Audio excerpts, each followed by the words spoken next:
Assalamualaikum warahmatullahi wabarakatuh. Perkenalkan, nama saya Samsudin, NIM 80.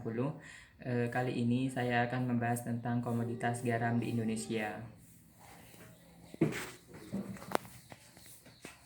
Video kali ini dibuat untuk memenuhi mata kuliah agribisnis pangan dan non-pangan, yaitu komoditas garam. Bahan kajian atau bahan materi yang akan dibahas yaitu ada potensi, kondisi, permasalahan, regulasi, atau kebijakan. 1. Potensi. Garam menjadi salah satu komoditas strategis nasional yang kedudukannya tidak kalah penting jika dibandingkan dengan kebutuhan pokok lainnya, mengingat peran dan fungsi yang dimilikinya. Selain berfungsi sebagai bahan pangan, garam juga berfungsi sebagai bahan baku bagi industri dalam negeri. Sebagai bahan pangan yang mengandung unsur mineral yang dibutuhkan oleh manusia, sodium dan klor NaCl, keberadaan garam tentu mutlak diperlukan di tiap rumah tangga masyarakat. Sementara, sebagai bahan baku industri, garam menjadi bahan baku penting bagi industri makanan olahan, industri kimia atau farmasi, industri penyamakan kulit, dan industri pengeboran minyak.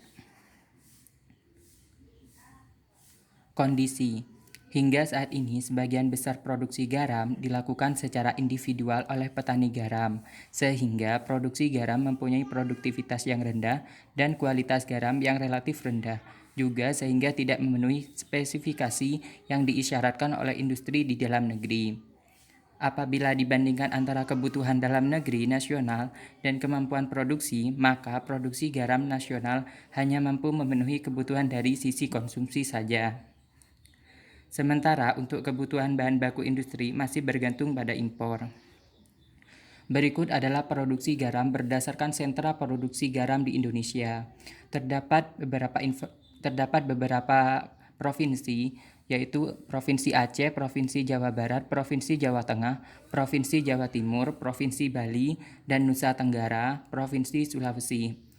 Nah, dari provinsi ini yang mempunyai proporsi kontribusi terhadap produksi garam nasional atau persentasenya yaitu Jawa Timur, di mana Jawa Timur memberikan kontribusi sebesar 38,44%. Yang kedua yaitu Provinsi Jawa Tengah sebesar 26,64%. Dan yang ketiga yaitu Provinsi Jawa Barat yang memberikan kontribusi sebesar 21,61%. Sedangkan impor garam Indonesia menurut negara asal utama yaitu pada tahun 2010 sampai 2018 yaitu negara Australia. Yang kedua yaitu negara India dan yang ketiga adalah Tiongkok atau Cina. Yang ketiga yaitu permasalahan.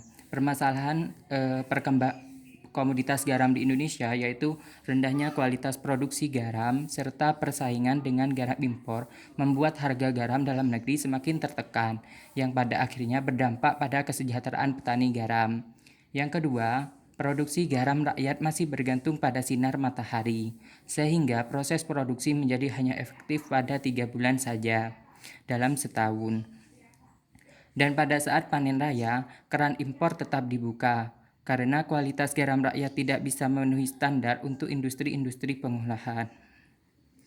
Yang ketiga yaitu terjadinya defisit pasokan garam yang tinggi tidak disertai dengan pasokan yang memadai.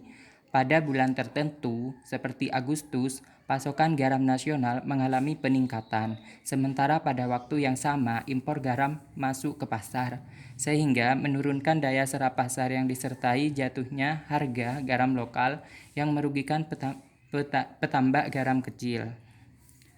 Nah, untuk regulasi atau kebijakan dari pemerintah dengan adanya permasalahan tersebut yaitu kebijakan pemerintah Undang-Undang Nomor 7 Tahun 2016 dalam melindungi petani garam. Yang kedua, impor garam harus sesuai penentuan industri, peruntukan industri. Yang ketiga yaitu pengaturan distribusi garam nasional satu pintu. Selanjutnya yaitu penetapan harga dasar pembelian. Dan yang terakhir yaitu pembentukan Dewan Garam Nasional atau DGN yang beranggotakan unsur pemerintah, perusahaan garam, petani garam, dan akademisi. Nah, itu saja penjelasan dari saya. Kurang lebihnya mohon maaf. Wassalamualaikum warahmatullahi wabarakatuh.